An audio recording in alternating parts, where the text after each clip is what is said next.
क्या आप जानते हैं, एक समय ऐसा आया था जब मां पार्वती का क्रोध इतना भयंकर हो गया कि पूरा ब्रह्मांड विनाश के कगार पर पहुंच गया। और उस समय स्वयं महादेव को उन्हें रोकने के लिए आगे आना पड़ा। यह है उस अद्भुत घटना की कहानी। धरती पर एक अत्याचारी असुर उत्पन्न हुआ, रक्तबीज। उसकी शक्ति ऐसी थी कि उसकी एक बूंद रक्त जमीन पर गिरती तो उसी से एक नया रक्तबीज पैदा हो जाता। देवताओं ने कई बार युद्ध किया, लेकिन हर बार असुरों की संख्या बढ़ती ही गई।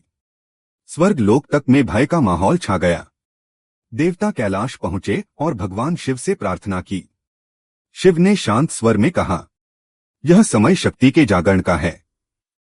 तभी मां पार्वती का रूप बदलने लगा। उनका चेहरा तेजस्वी हो उठा, आंखें अग्नि के समान लाल हो गईं। उनके शरीर से काली ऊर्जा प्रकट हुई और जन्म हुआ मां महाकाली का। मां काली युद्धभूमि में पहुंची। उनकी गर्जना से आकाश कांप उठा। असुरों के मन में भय छा गया। उन्होंने एक एक कर सभी असुरों का संहार किया।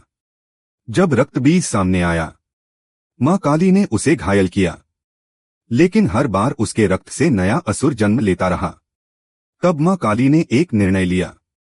उन्होंने अपना विशाल रूप धारण किया और रक्तबीज का रक्त धरती पर गिरने से पहले ही पी लिया।